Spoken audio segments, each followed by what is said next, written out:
Ini adalah iPhone yang paling banyak peminatnya di tahun ini. Emangnya semenarik itu ya? Tapi sebelum kalian beli, gue mau cerita sedikit tentang iPhone 11 ini. Buat Volk sudah di sini, langsung aja kita bahas mulai dari desainnya. Karena ini bukan versi Pro, udah jelas kita masih pakai bahan aluminium untuk bagian framenya, yang tentu aja belum sepremium feel-nya seperti di seri Pro yang udah pakai bahan stainless steel. Bodinya ini juga masih berbentuk curve, belum mengkotak seperti iPhone terbaru, iPhone 12 dan seterusnya. Bodi belakangnya ini berbahan kaca, jadi kalau jatuh udah jelas gampang retak ya ini. Kemudian untuk desain kameranya ini masih pakai boba 2 ya, belum 3 seperti seri Pro. Desain begini menurut gue ini cukup enak digenggam, tapi sayangnya kurang tampan ya.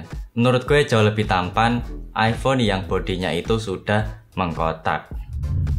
Kemudian untuk layarnya di sini berukuran 6,1 inch, yang udah jelas cukup lega kita pakai untuk nonton film. Cuma sayangnya di sini kita belum dapat OLED-OLEDan ya, karena dia ini masih IPS.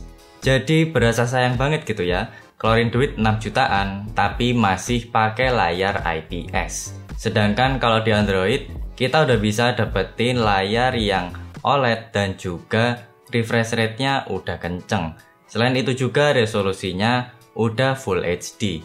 Gak seperti iPhone 11 ini yang belum Full HD resolusinya. Jadi layar iPhone 11 ini berasa kurang crispy gitu menurut gue. Layar ini bisa jadi alasan yang kuat untuk gak beli iPhone 11. Kalau pengen layar yang lebih bagus, bisa sekalian ambil 11 Pro ya. Karena sayang aja gitu ya, 6 jutaan belum dapat layar OLED gitu. Sedangkan dengan harga yang lebih murah, kita udah bisa dapetin iPhone XS yang pakai layar OLED. Kemudian untuk baterainya, karena ini iPhone baru jadi masih fresh, masih 100% battery health-nya. Kalau ngecas dari pagi dan kita pakai cukup intens, kurang lebih kalau hari udah mulai malam, baterainya bakalan sentuh di kisaran 30 ya, deket-deket ke 20%, dan waktunya untuk dicas lagi. Jadi dengan daya tahan seperti ini udah jelas kita bakalan sering bawa charger. Dan pastiin kalian pakainya fast charging ya, biar ngecasnya itu lebih cepat. Kalian bisa cek di deskripsi kalau pengen beli charger fast charging. Kemudian untuk speaker iPhone ini udah stereo ya, dan suaranya itu cukup berasa nyaring, dan bassnya ini cukup bulat. Kalau untuk nonton juga suara vokalnya cukup jelas dan detail. Speaker Apple ini memang gak pernah mengecewakan. Kemudian untuk user experience-nya, sebenarnya gak ada yang beda terlalu jauh ya. Karena kalau iOS-nya masih sama, kita juga pastinya punya pengalaman yang mirip-mirip.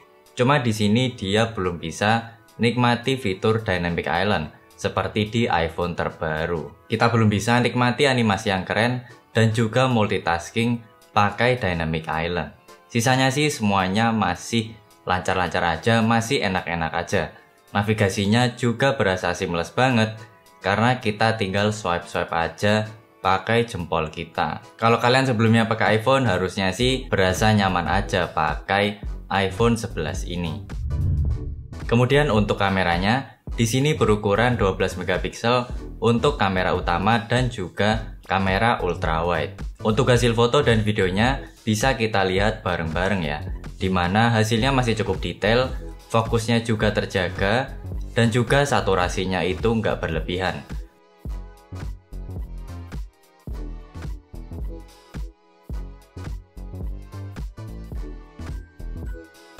Sedangkan untuk hasil videonya, di sini autofokusnya cukup mantep ya.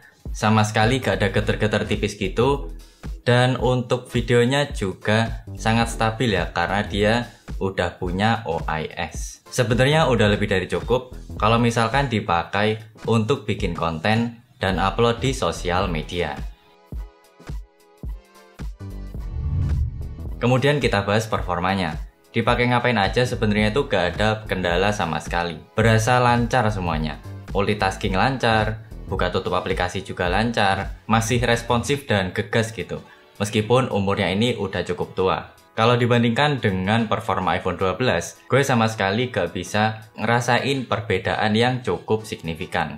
Gue hampir gak bisa notice perbedaan performanya. Padahal kan ini iPhone keluaran lama ya, tapi kok performanya masih cukup kencang? Jawabannya yaitu karena pada saat iPhone 11 ini rilis, dia itu performanya cukup overkill kalau untuk dipakai kebutuhan yang basic hingga medium. Bahkan waktu itu dipakai untuk main Genshin Impact aja, dia bisa lancar untuk main rata kanan ya. Jadi kita gak perlu kaget kalau sampai sekarang performa iPhone 11 ini masih cukup enak.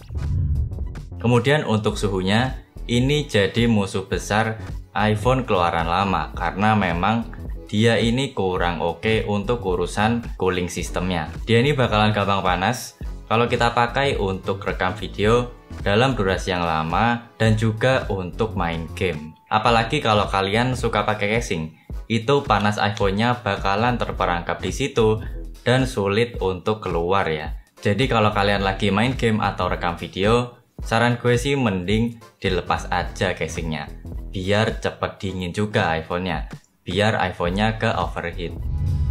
Dan untuk urusan future proof, kayaknya sih iPhone ini masih bisa tahan sampai 2 tahun lagi, sampai akhirnya nanti gak bakalan dapet iOS update lagi. Dan setelah itu sebenarnya kita masih bisa pakai iPhone-nya lagi sampai 2 tahun lagi, sampai akhirnya kita udah gak dapet lagi update untuk aplikasi-aplikasinya. Jadi kita masih punya waktu 2 tahun transisi setelah kita gak dapet update iOS lagi. Overall iPhone 11 ini menurut gue kurang recommended untuk dibeli di tahun ini, karena kendala terbesarnya itu ada di bagian layarnya yang belum OLED. Di harga yang lebih murah, kita malah bisa dapetin iPhone XS.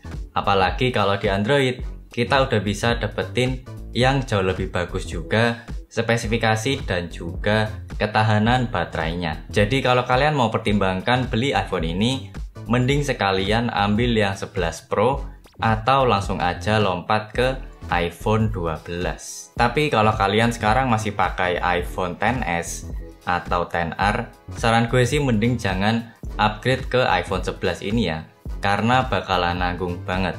Mending sekalian aja lompat 2 tingkat atau 3 tingkat. Dan mungkin kalian juga ada yang masih pakai iPhone 8 atau iPhone X, saran gue juga mending jangan ambil iPhone 11 ini ya. Mending sekalian aja langsung ke yang 11 Pro atau ke iPhone 12 supaya kalian bisa punya peningkatan performa dan juga spesifikasi yang lebih berasa lagi. Karena sama aja gitu kan, kalau kalian dari iPhone 8 pindah ke iPhone 11 ya kalian sama-sama masih dapat layar IPS. Kalian gak bisa nikmati peningkatan di bagian layarnya. Kalau menurut kalian gimana? Apakah iPhone 11 ini masih worth it? Boleh komen di bawah ya. Sekian dulu untuk video kali ini. Jangan lupa like dan subscribe. See you on the next video.